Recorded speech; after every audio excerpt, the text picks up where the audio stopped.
Assalamualaikum warahmatullahi taala wabarakatuh. Dan selamat malam ya. Jadi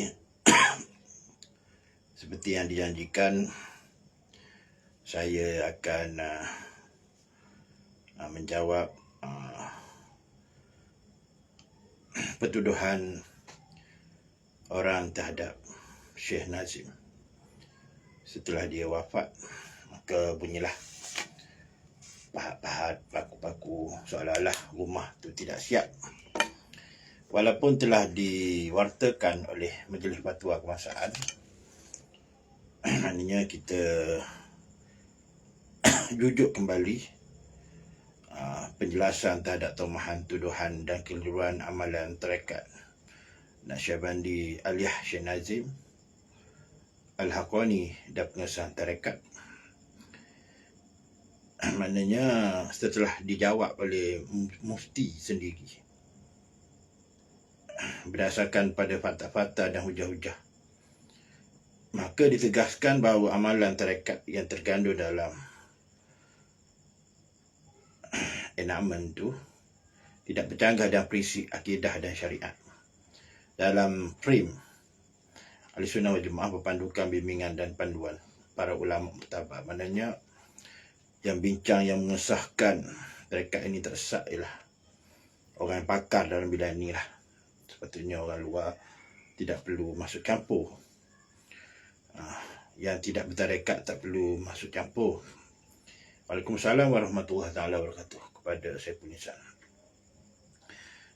Jadi diluluskan di bawah enakmen tarekat tahun 2005 Negeri Sembilan.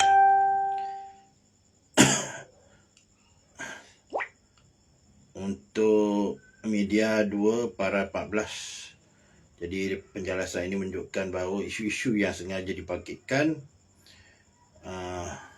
memang tujuan Wahabi lah. Apabila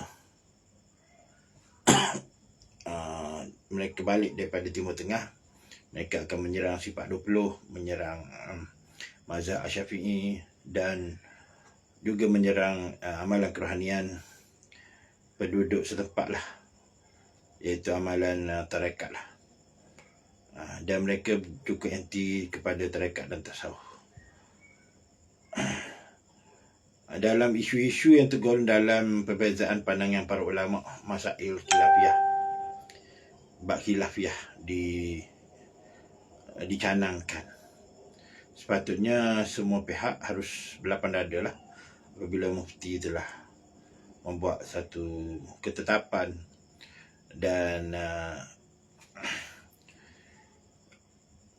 Majlis Kekuasaan, Majlis Fatwa Kebangsaan pun telah mengambil tindakan yang sepatutnya, dan tidak perlulah membuat sebarang kalkulasi tanpa terlebih dahulu merujuk kepada pihak yang berautoriti dalam bidang ini.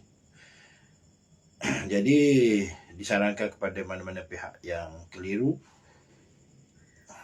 yang confused, memerlukan explanation yang detail berhubung satu amalan tarekat, agar merujuk kepada Jabatan Mufti Negeri Sembilan lah, Jisah Turut Asfiah. Jadi tarekat Syekh Nazim ni dahulu dipimpin oleh Syekh Nazim lah, yang wafat pada 2014 Masihi. Telah berpindah kepimpinannya kepada anak beliau iaitu Syekh Mehmet Aidil, seorang ulama Turki berakidah Maturidi.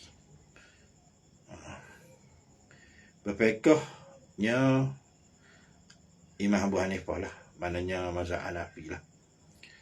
Dan bertasawuf Junaid al-Baghdadi, maknanya di Malaysia pun kita bertasawuf mengikut Imam Junaid. Dan Imam Junaid ni fungsi dia akan pergi.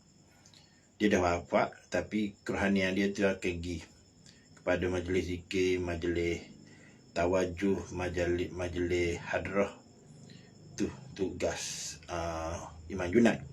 Kalau nak dalih, kena awak masuk tarekat, awak tengok sendirilah betapa kerohanian Imam Junaid itu. Dia kicik majlis-majlis zikir dalam suatu tarekat tu. Yang wafat pada 298 Hijrah dan Imam Al-Ghazali Imam Ghazali pun bertarekat Naqsyabandi. Kemudian dia buat tarekat dia sendirilah, Al-Ghazaliyah, yang wafat pada 505 Hijriah. Syekh Mehmet juga merupakan murid pada Syekh Ahmad Al-Kuftaro, iaitu bekas mufti Syria. Maknanya dari segi fiqhnya tak ada masalah lah. Dari segi akidah pun tak ada masalah. Wafat pada 2004 Masihi. Syekh Muhammad Saleh Farpo wafat pada 1986 Masihi. Syekh Adib Al-Qalas wafat pada 2009 Masihi. Syekh Abdul Razak Al-Halabi wafat pada 2012 Masihi. Dan lain-lain lah. Dan kelulusan Syekh Muhammad Aidin dalam bidang syariah dari institusi ulama terkemuka Ma'had Al-Fas Al-Islami di Damsyik, Syria. Jadi tarekat Syekh Nazim ni pernah diputuskan bertentangan dengan akidah Ahlussunnah wal Jamaah dan menyeleweng pada ajaran Islam oleh Muzakarah Jabatan Kuasa Majlis Wasaan bagi Hal Ehwal Agama pada tahun 2000 lah. Ni saya dah cerita sebelum ni. Maknanya ada cucukan Abbas lah. Abbas dia dendam pasal guru dia tu kena stroke. Setelah 2 kali pergi cabar Syekh Nazim, Muzakarah bab wadatul wujud. Syekh Nazim tidak layan lah kali pertama tu. Yang kedua tu Syekh Nazim kata, macam mana aku nak debat dengan kamu? Syekh Abdul Qadir Jalani pun pegawai wadatul wujud. Dia mati sekata. Syekh Abdullah Al-Hariri itulah pengasas Abbasnya. Jadi dia ada tarekat juga, Naqsyabandi, Sazuli dan Qadiri. 3 tarekat. Tapi mungkin dia zahir sajalah. Dia beramal-beramal tak tembus. Jadi Syekh Nazim ni sampai ke kutub lah dianya.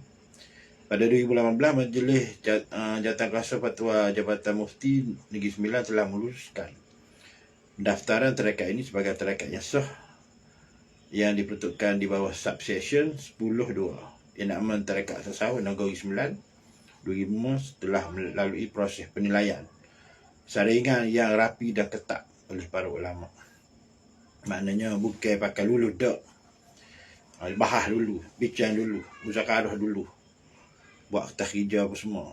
Diakak, apa kali akak. Dan tarekat ini dikaji semula dan dibincangkan dalam Jawatankuasa Muzakarah MKI kali yang ke-117 pada tahun 2020.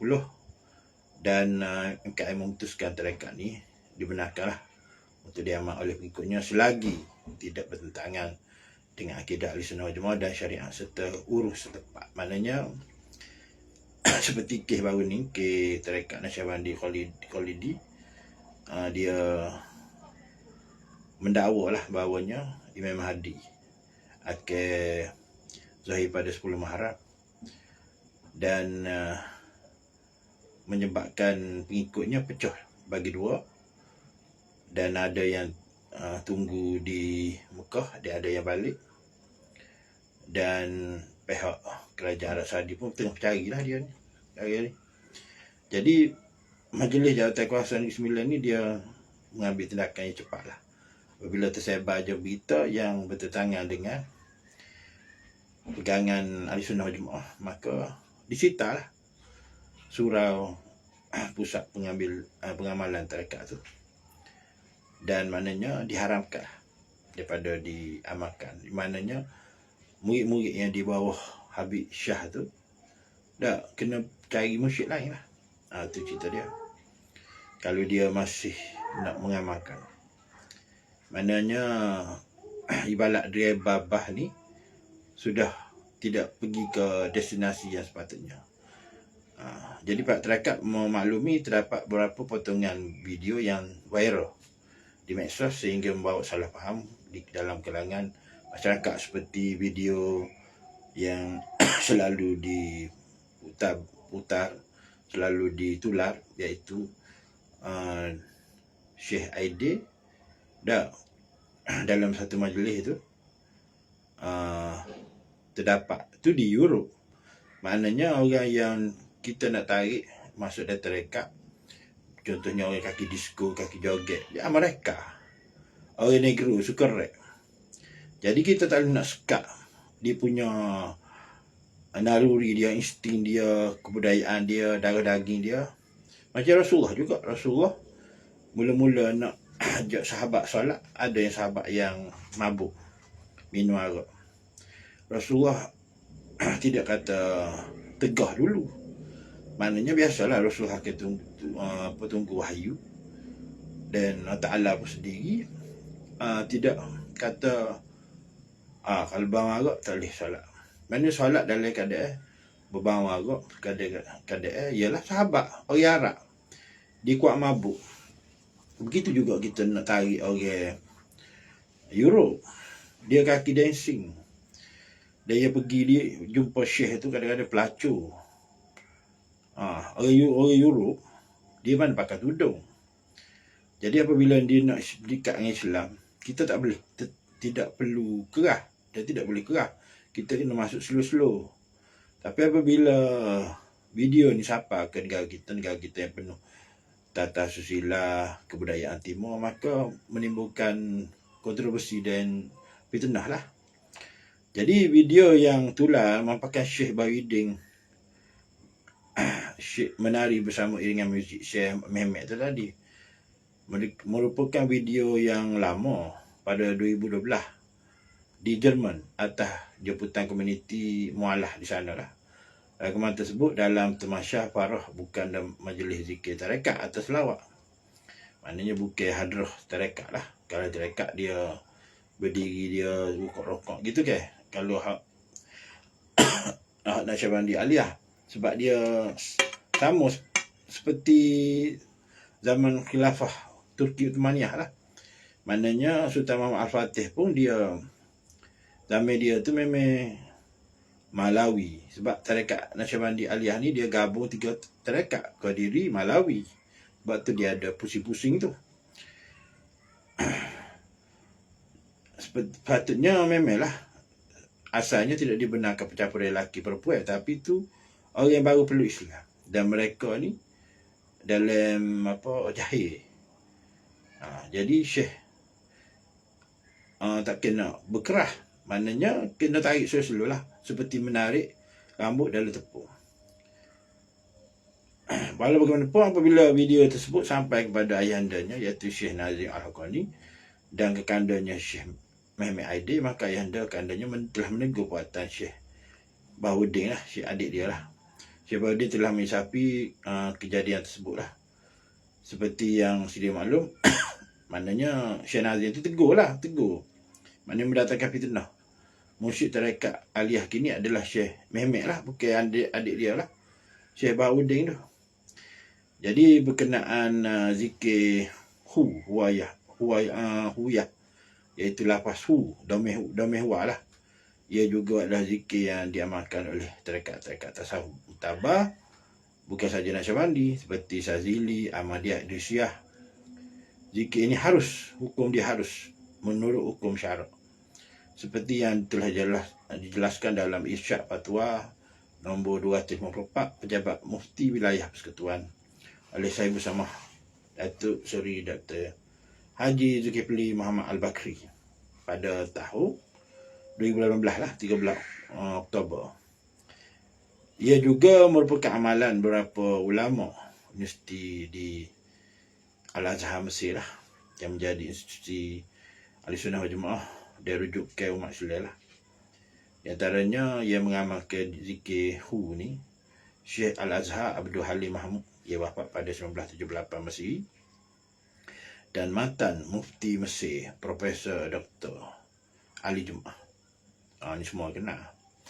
Ia juga merupakan amalan Khalifah Uthmaniyah yang terkenal seperti Sultan Muhammad Al-Fatih dan Sultan Hamid kedua. Sultan Muhammad Fatih ni wafat pada 1481 Masihi. Dialah sebaik-baik pemimpin yang dalam sabda baginda Rasulullah, dan sebaik-baik askar pada zaman dia tu, bangsa Turks, dan bertarekat Naqsyabandi lah.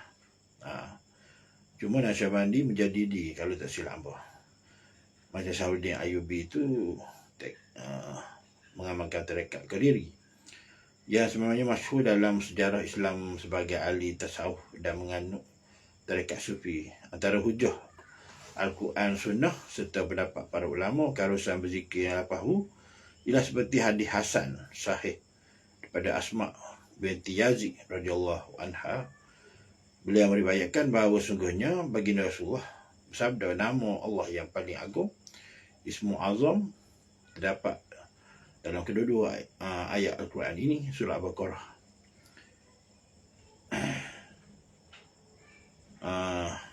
Ayat 163. Dan Tuhan kamu ialah Tuhan yang Maha Esa. Tiada Tuhan yang berhak disembah selain dari Dia yang Maha Pemurah lagi mengasihani. Wa ilahukum ilahu wahid, la ilaha illa huwa wa rahmanur rahim. Tu ayat tu. Dan pembuka surah Al-Imran, Alif Lam Mim, Allahu la ilaha illa huwal hayyul qayyum. Alif Lam Mim, Allah itu tiada yang berhak disembah melainkan Dia yang tetap hidup, yang kekal selama-lamanya, mentadbir sekalian makhluknya. Yani surah Al-Imran lah, ayat pertama ni. Dan kedua-dua ayat Al-Quran tersebut lafaz hu yang diulang, maka ulama tafsir ialah salah satu nama Allah lah, salah satu nama Allah. Sebenarnya hu ni sebelum bernama Allah lah. Maknanya Ismu Azam Azim, tapi tidak berdaftar. Dan menurut sabda baginda Rasulullah, hadis ini merupakan sebagian hujah bagi para ulama seperti Imam Al-Ghazali yang menyatakan bahawa lafaz hu adalah satu daripada nama-nama Allah yang paling agung, Ismu Azam. Hu Ismu Azam, pun Ismu Azam, cuma tidak berdaftar. Berzikir dengan lafaz hu bukanlah menggantikan wirid-wirid masyhur yang mastur daripada Nabi SAW, akan tapi ia hanyalah sebuah tambahan dan diamalkan setelah wirid-wirid yang masyhur dan mastur. Ia hanya boleh diamalkan oleh penganut tarekat dengan bimbingan guru musyrik. Maknanya kena ada bimbingan guru lah, bukan boleh amal gitu. Dalam kalangan ulama yang mutabar, serta bukan untuk diamalkan oleh orang awam. Jadi zikir ini juga telah diharuskan oleh Jabatan Mufti Negeri Sembilan tertakluk pada pendaftaran tarekat. Kemudian perkara yang ketujuhnya berkaitan zikir hu yang tertular di medsos. Ia sebenarnya dalam majlis tertutup dan bukanlah untuk tontonan awam. Akan tapi ia sengaja disebarkan oleh seorang yang tidak bertanggungjawab. Maknanya Wahabi lah pergi masuknya. Tenang cerita, Wahabi dia pergi masuk habis. Dia cari modal, dia menyamar jadi orang tarekat. Wahabi jangan ngaji belakang lah ni, tapi dalil dia Wahabi. Berkenaan dengan video di Pulau Besar yang tular di medsos, ia bukanlah Syekh Nazim Haqqani, tapi Syekh Adnan, wafat pada 2018. Walau bagaimanapun, apa yang terjadi sebenarnya bukan mengambil bai'ah tarekat dari orang yang telah meninggal dunia seperti yang ditomak. Kerana kalau ia adalah bai'ah tarekat, nescaya nama wali tersebut akan termaktub dalam silsilah tarekat. Dan fakta menunjukkan sebaliknya. Ia sebenarnya tawassul. Tawassul dibolehkan dalam agama kita, beristighosah dan bertabaruk dengan para wali. Walau setelah mereka wafat. Maknanya wali ni ketika dia hidup, ketika dia wafat pun kita boleh minta tolonglah, bertawassul berkait dengan keramat para wali. Dan wali itu yang berdoa kepada Ta'ala. Macam kita lah, kita apabila nak ejah anak kita masuk sampai penuh ke you ke, maknanya kita minta juga sokongan daripada Datuk Wakil ataupun orang yang ada autoriti. Gitu sajalah. Kita tengok apa kehidupan sehari-hari, jangan buat pelik. Jadi hukum ini harus dalam syariat Islam seperti yang dijelaskan oleh ulama-ulama mutabar dalam mazhab Syafi'i seperti Imam Ghazali, Imam Nawawi, Imam Ramli, Mufti Hadramaut Habib Abdul Rahman Al-Mashhur, wafat pada 1320 Hijrah, dan Imam Amin Al-Qurdi Az-Zahari, wafat pada 1332, dan ramai lagi lah. Justru Jabatan Mufti Negeri Selangor, Negeri Sembilan dan Pahang juga telah mewatakan fatwa persoalan bid'ah dalam masalah ikhtilah atau khilaf dalam perkara furuk. Furuk ni cabang, bukan perkara usul. yang melarang menghukum bid'ah perkara-perkara perbezaan pandangan para ulama seperti masalah ini. Perkara 9 lah. Bahkan di dalam majlis fatwa Negeri Sembilan tersebut secara tegas menyatakan tawasul, tabaruk, berdoa, baca Quran di kubur adalah termasuk dalam perkara yang terjadi perbezaan pandangan para ulama dalam bab furu'. Maka tidak wajarlah menuduh perbuatan tersebut sebagai kuburiyun.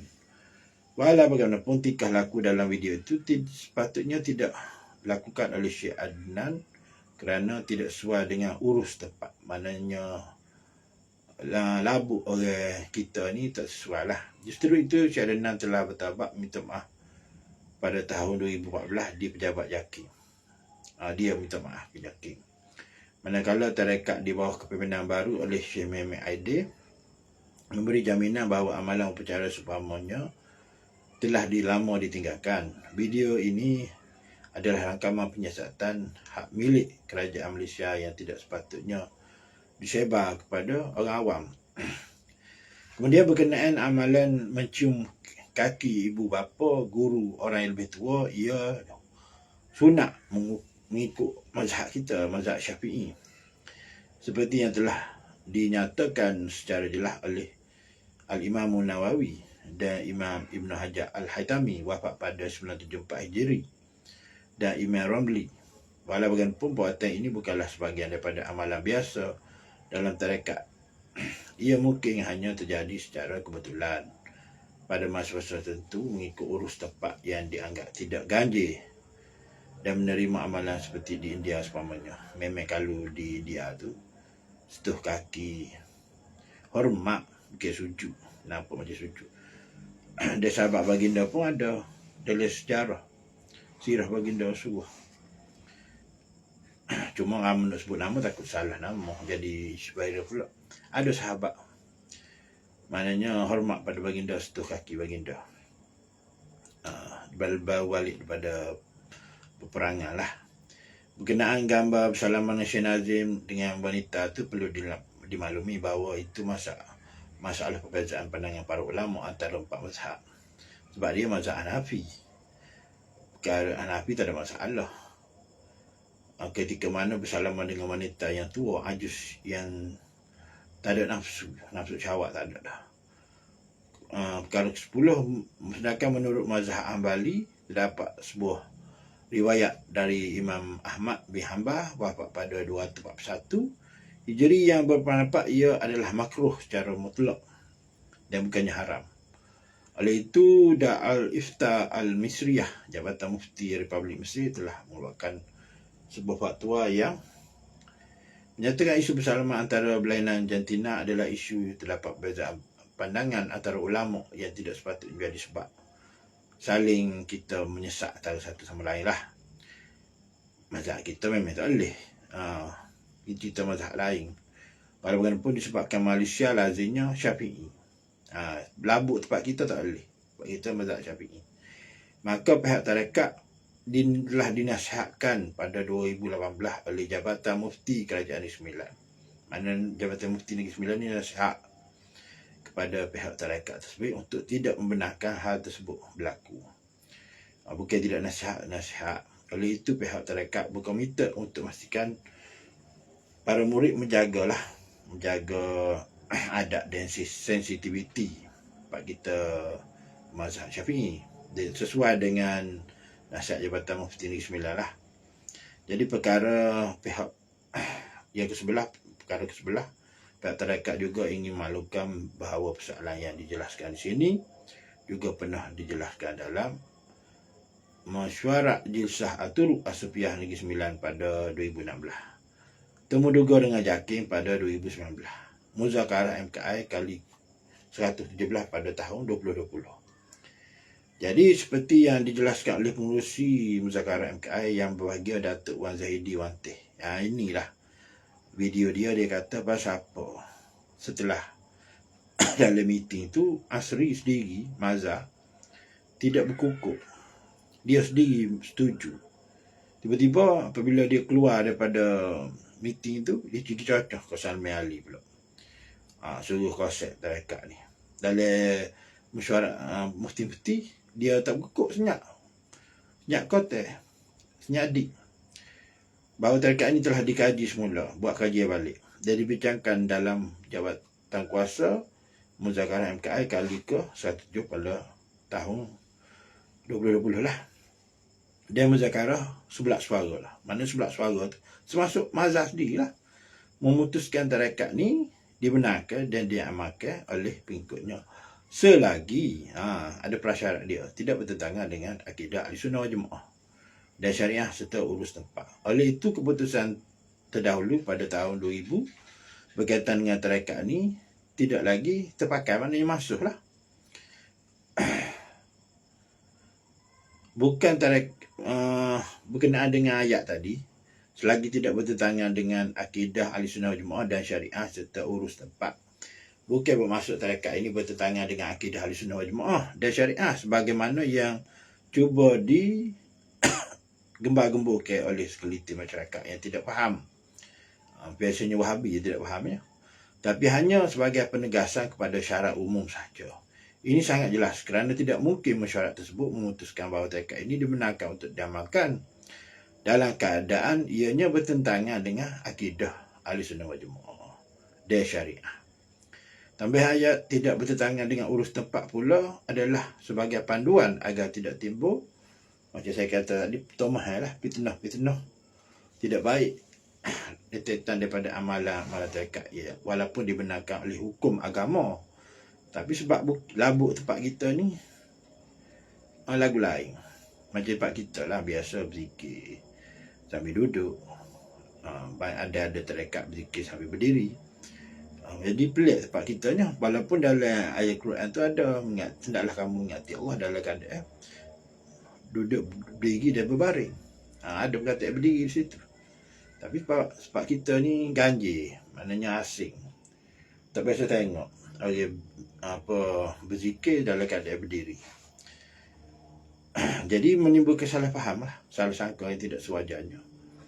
Jadi berdasar kepada fakta-fakta dan hujah tersebut, maka perlu ditegaskan bahawa amalan tarekat yang terkandung kepada Syabandi Aliyah di Malaysia tidak bercanggah dengan prinsip akidah dan syariat dalam kerangka, dalam frame Ahlussunnah wal Jamaah, berpandukan bimbingan dan panduan para ulama muktabar dalam bidang tasawuf, orang yang pakar dah bilang ni lah. Kita tak perlu takwil lah, tak perlu campur tangan lah.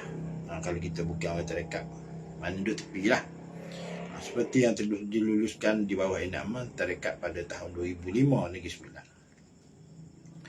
Jadi tarekat ini sentiasa komited lah untuk mengikut segala materi undang-undang dan peraturan.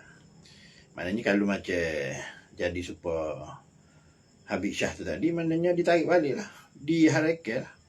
Maknanya segala tempat amalan itu akan disita sama juga apabila tertaluk dengan enakmen bidang kuasa. Jadi pihak tarekat ni kena bersedialah memberi penjelasan lanjut kepada mana-mana pihak sekiranya terdapat keraguan dalam amalan tarekat ini. Maknanya dia akan dipanggil lah. Itu cerita dia. Jadi daripada penjelasan tu tadi menunjukkan bahawa isu-isu sengaja dibangkitkan oleh Wahabi lah, dengan tujuan mempertikai kesahihan tarekat Naqsyabandi Aliyah. Jadi apabila dia berjaya menyerang tarekat yang nombor satu lah kira di dunia ni, sebab dia Syekh Nazir ni semua dia kenal, sebab dia ram dunia, adalah isu-isu sekitar isu tergolong dalam perbezaan masail khilafiyah lah. Sewajarnya semua pihak harus berlapang dada dan tidak buat sebarang spekulasi tanpa terlebih dahulu merujuk kepada pihak berkuasa agama. Oleh itu sekali lagi disarankan kepada mana-mana pihak yang keliru dan penjelasan lanjut berhubung satu amalan tarekat rujuk kepada bidang kuasa dia lah. Maknanya di bawah jabatan Mufti Negeri Sembilan lah. Maknanya dia yang paling advance lah. Jadi nak jawab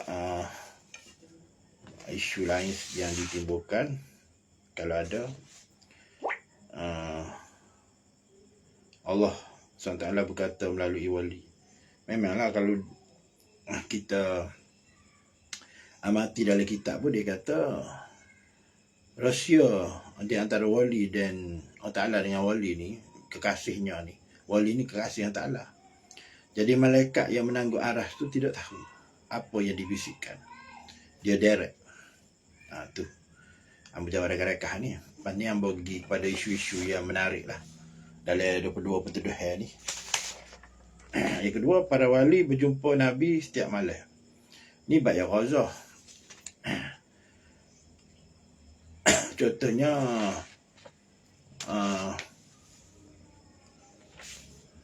bab apa,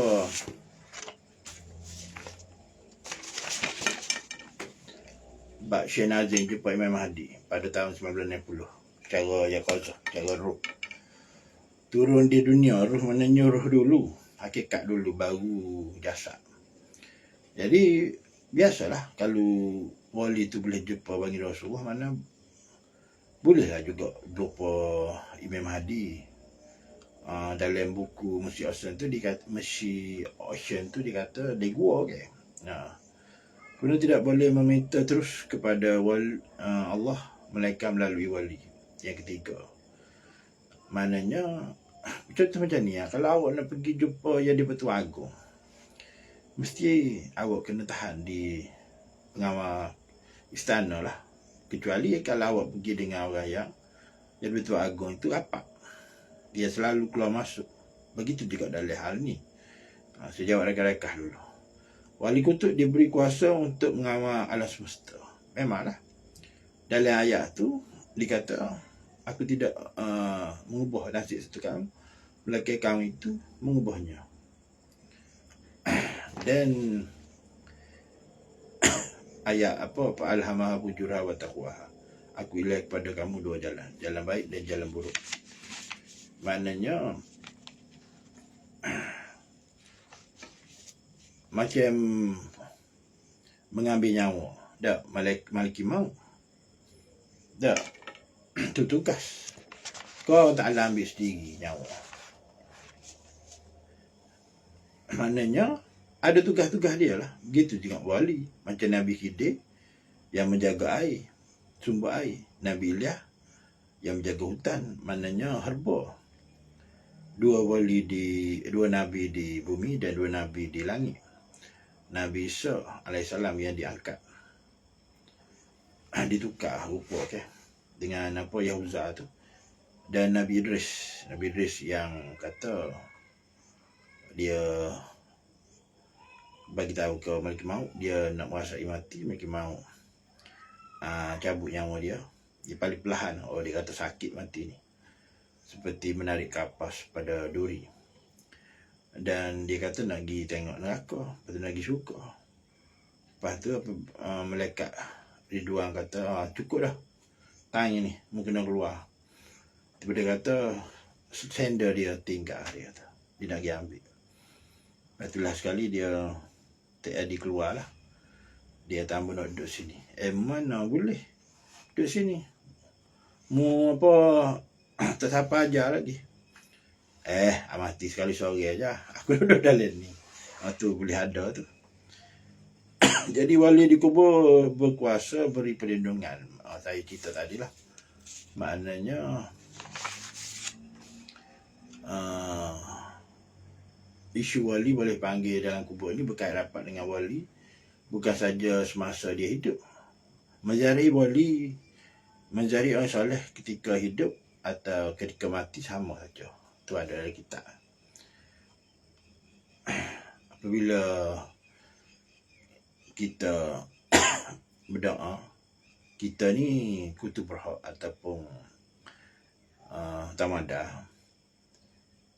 Jadi hak berdoa rumah pada berdoa. Sekali-sekala kita pergi kubur, kita tahu ada kubur orang lain, orang yang dekat dengan Allah. Jadi kita bertawasul lah. Bukan kita sembah kubur. Mana minta tolong wali tu berdoa menyampaikan hajat kepada Ta'ala tu. Dan keturunan Adam menyebabkan baginda makan buah larangan. Yang ni Adam ni dia tidak melakukan dosa, tapi skripnya macam tu untuk menzahirkan baginda Rasulullah. Kalau ada tak makan buah larangan tu, Dia bukan makan, merasai.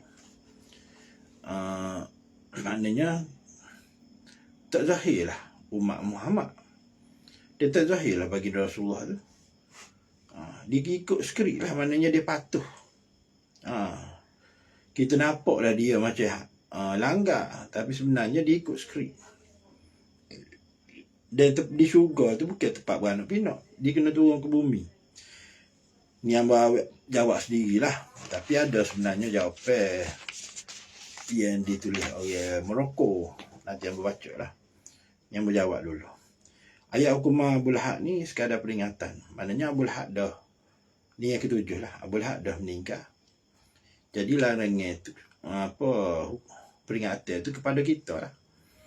Maknanya kalau kita ni degil, perangai kita babi, dak tabati ada Abil Habib Watab. Maknanya kita baca ayat tu kena ke kita lah. Kena Abu Lahab apa, kalau Abu Lahab tu mati dah. Dia tercas berketurunan Nabi. Ni yang berjawab. Hamba ada tulis. Isu putera cas Datuk Ali Jumaah keturunan Rasulullah berkata jalur Al-Hasani di atas pada King Ether tu sendiri mengikut Syekh Mustafa Syed Mustafa Jumaah tu daripada bapa cas tu ialah Al-Ubat. Sebelum King Ether ayah nenek moyang King Ether tu lah, polis-polis di England dan US dipanggil Syarif. Jadi orang England dengan Amerika ni, dia Taylor dipanggil Syarif. Sebenarnya Syarif ni jalurnya daripada Al-Hasani. Syarif lah. Kalau keturunan daripada Sayyidina Hussein dipanggil Said. Sayyidina Hasan dipanggil Syarif. Macam Datuk kepada Tok Kepala Manis. Dipanggil apa? Syekh Malik tu. Di Terengganu tu. Raja Baghdad tu. Kubur dia ada di Kuala Berang. Syarif Baghdad tu.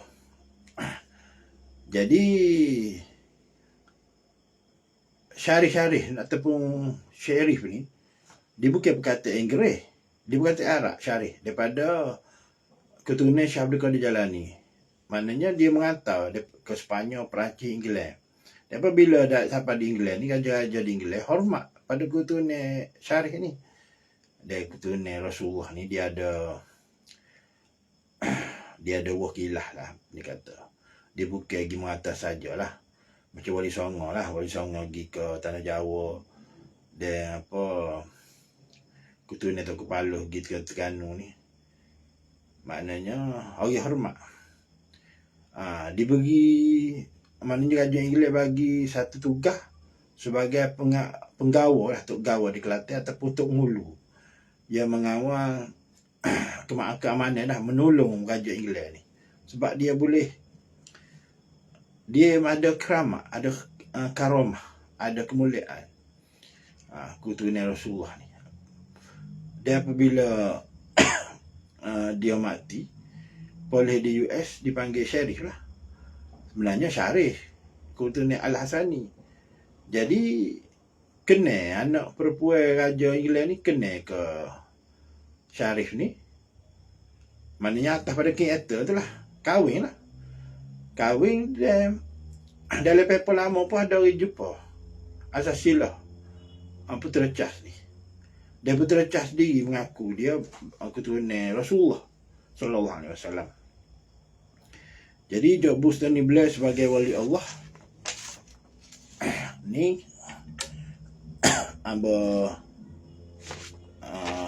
jawab lah. Mana isu Tani Blair George Bush ni amalnya baik mereka kerana menjatuhkan Saddam Hussein lah dan Muammar Gaddafi walaupun mereka ni Kristian. Menjatuhkan orang Islam ni yang jahat ni dikira amalan yang baik lah, yang soleh lah. Maknanya Saint tu bukan dia tu wali, dia mengerjakan pekerjaan baik lah, pekerjaan wali lah, pekerjaan orang soleh lah. Kerana kita tengok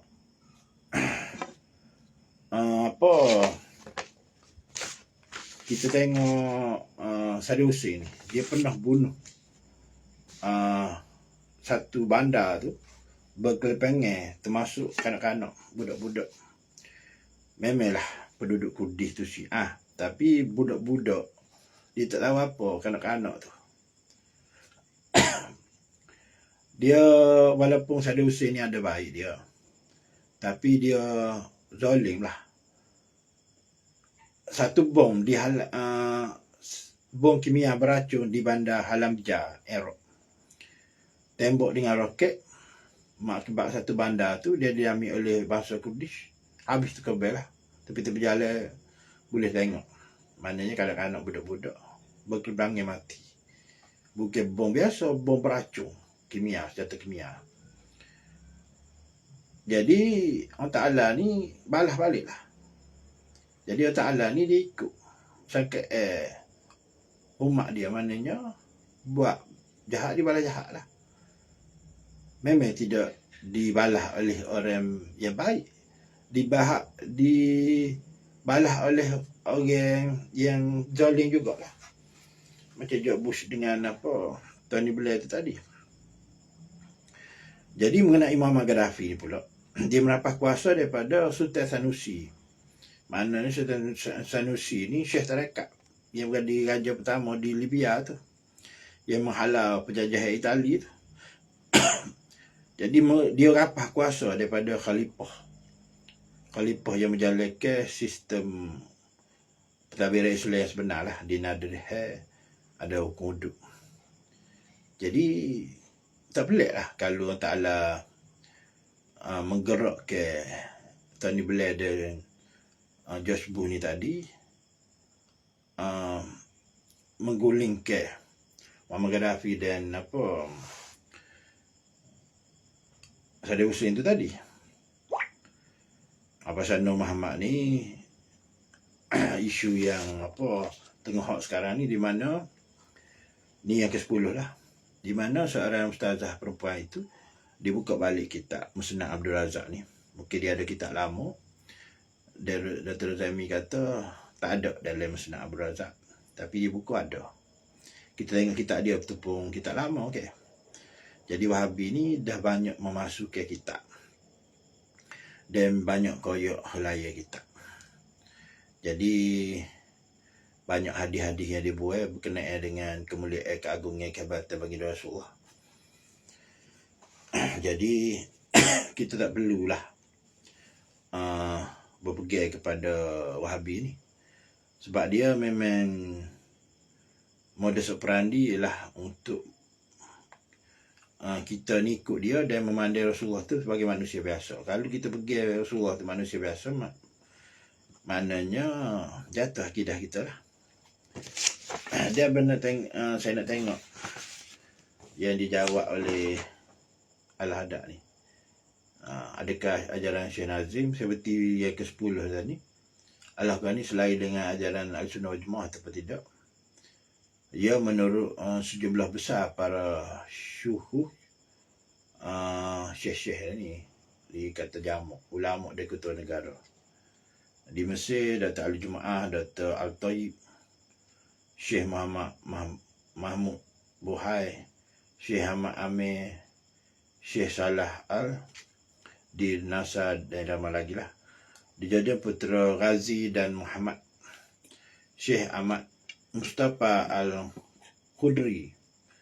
Di Kuwait, Menteri Pendidik dan Ulama Syed Yusuf Hashim Al-Rifai. Di Maghribi, Syekh Mustafa bin Ibrahim Basir dan Basiriyah Quranic School di Bani Ayak Middle Atlas. Kecil tulis Kaspek pun tak apa nampak. Turki ramai tokoh, termasuk almarhum Presiden Turki Turgut Özal, Ketua Turki Cypriot Rauf Oktaş, Presiden Turki sekarang Recep Tayyip Erdogan, Abdullah Gül, Nazibat Erbakan dan Median Syekh Mahmud Effendi. India, Syekh Abu Bakar Mulia, pendidik dan penyelia utama sekolah Muslim di India. Eropah, Imam Senat Agib, Wakil Rasmi Kementerian Keagamaan Kebahasaan Bosnia Herzegovina di Amerika Syarikat, Dr. Rashid Boja, Mufti Besar Kosovo, dan Syekh Sulaiman Retsapi, Mufti Besar Macedonia. Jadi ambonya panjang lebar dah ni, kena sambung balik ni. Jadi ambo pering ni pun halus nak baca. Jadi video ni kalau terlalu lama kan boring nak tengok. Jadi ambo kena buat episod lah. Jadi ni episod pertama, insya-Allah malam esok episod kedua. Dan mungkin pering besar lah ni, ataupun guna satu handset lagi, kita boleh zoom in. Tu ambo dah jawab dah secara sepitah lalu. Esok kita akan masuk secara detail lah. Mana ambo jawab dulu setakat ambo tahu dah, pergi pada point to point, number by number, word by word. Maka esok kita pergi masuk ke ayat lah, Al-Quran hadis. Maknanya malam ni puas hati dah. Sebab apa yang tidak tertulis dalam Al-Hadad jawab ni, ambo dah jawab dah. Jadi yang berkenaan dengan Syekh Nazim ni mendakwa Imam Mahdi bertarekat Naqsyabandi. Ini dalam isu yang keberapa ni? Kena tengok balik sini. Nombor berapa?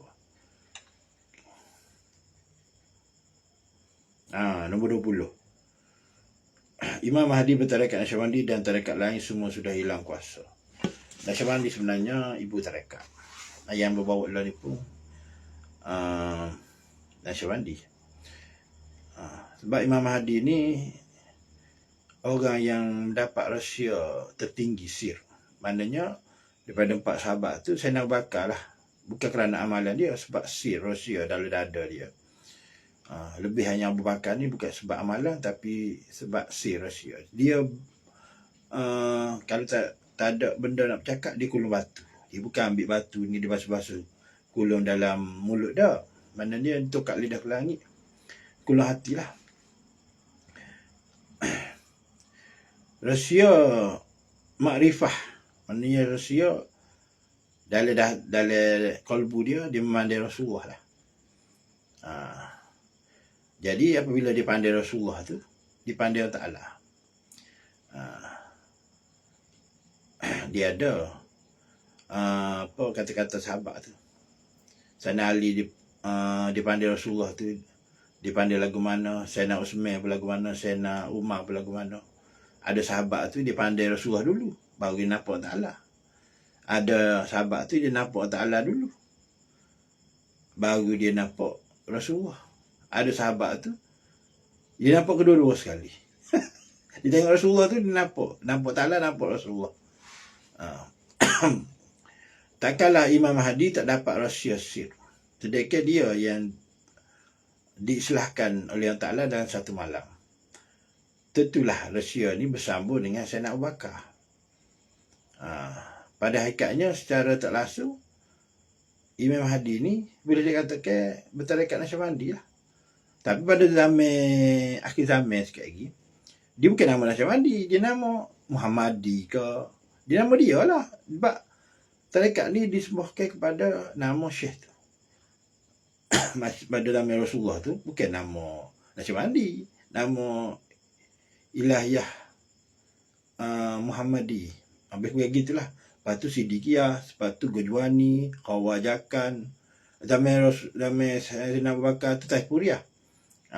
Disebut kepada nama Syekh. Dan Imam Mahdi yang akan menyatukan semua tarekat. Dan ini tarekat pecah. Maknanya bawa haluan masing-masing. Menunjukkan jalan untuk pergi Allah Ta'ala ni banyak. Tarekat jalan. Tak usah bertarekat pun tak apa, syariat.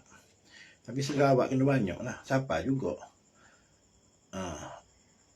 Jadi sebaik-baik pemimpin yang membukakan Konstantinopel, saya cerita tadi lah, Sultan Muhammad Al-Fatih. Jadi sebaik-baik pemimpin akhir zaman,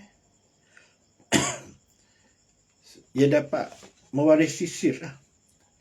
si daripada saya nak bakar tadi. Dia bukan mati. Si dia tu, dia bersambung. Mana lagi yang orang rasa nak jawab lah malam ni.